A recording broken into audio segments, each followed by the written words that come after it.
Salut à tous, c'est Rudy d'Avis Mobile et j'ai testé le Meizu MX6. Voici mon avis dans cette vidéo, c'est parti.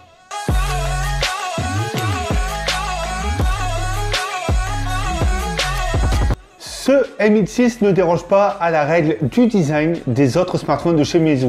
Nous retrouvons donc cet aspect premium avec de l'aluminium au dos et surtout avec les deux petites bordes en plastique qui ne sont pas pour rappeler l'iPhone 7.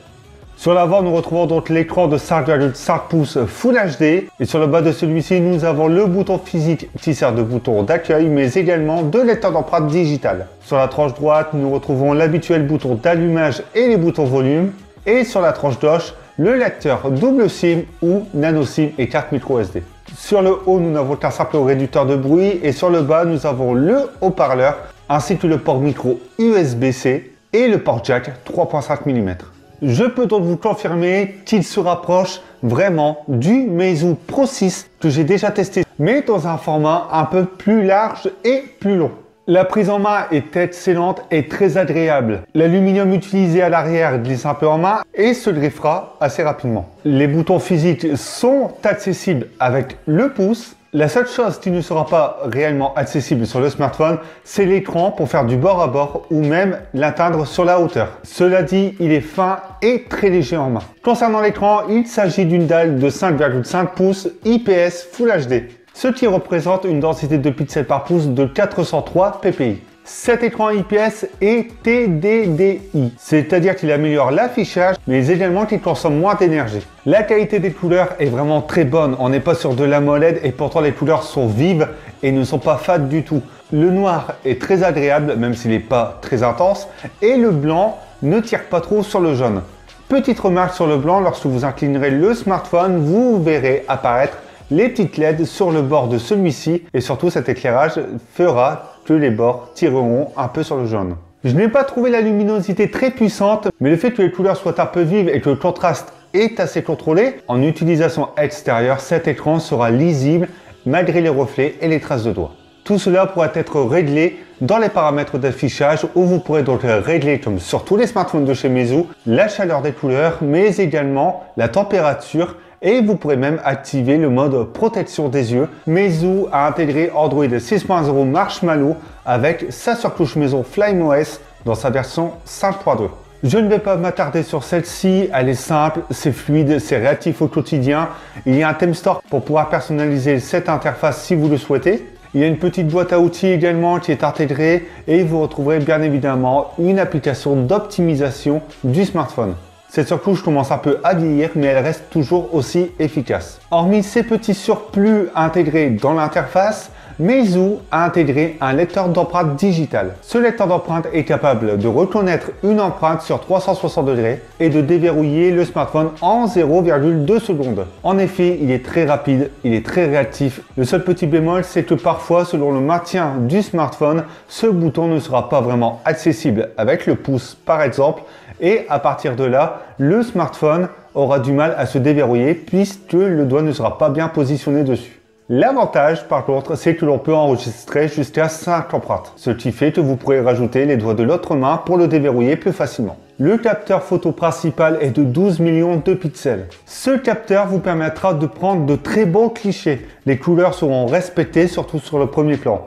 Le tout petit bémol, c'est un peu le manque de détails sur certains clichés, mais surtout que l'arrière-plan sera parfois blanchi ou même un peu brûlé, ce qui est un peu dommage. Sur le contre-jour, le capteur réagit bien et arrive à prendre assez de lumière pour mettre en avant l'objet principal.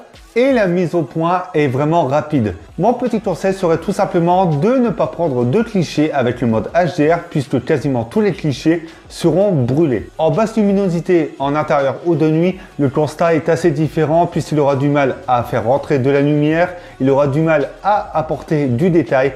Moins il y aura de lumière, moins les clichés seront réussis. Pour la caméra frontale, c'est vraiment très bon. Vos selfies seront réussis, il y a une bonne gestion de la lumière, l'arrière-plan ne sera pas brûlé et surtout il y a du détail dans la photo. Ce qui est vraiment un très bon point pour les amateurs de selfies. Côté audio et surtout le haut-parleur, la qualité est vraiment très bonne. Les médiums, les aigus et les basses sont vraiment très bien équilibrés. En plus de cela, le son est clair, aucun grésillement et c'est vraiment appréciable. Et même si parfois le son ne sera pas réellement puissant, la qualité, elle, le sera.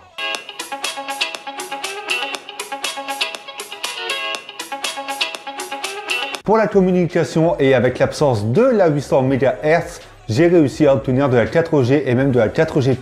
La qualité de réseau est vraiment très appréciable. Ensuite, cela dépendra de votre couverture et de votre opérateur. Il en est de même pour le GPS où je n'ai eu aucun problème de positionnement en temps réel. Il y aura parfois un peu de retard sur le positionnement selon votre qualité réseau, mais dans l'ensemble, le résultat est très convenable. Pour les performances, ce Meizu M1006 est équipé d'un processeur MediaTek Helio X20 qui est donc un processeur 10 cœurs cadencé à 2,3 GHz maximum. D'une puce graphique Mali T880, il sera accompagné de 4 Go de RAM et de 32 Go de stockage. Que ce soit pour les performances au quotidien, pour la navigation web ou même pour les jeux 3D, les performances sont vraiment très appréciables.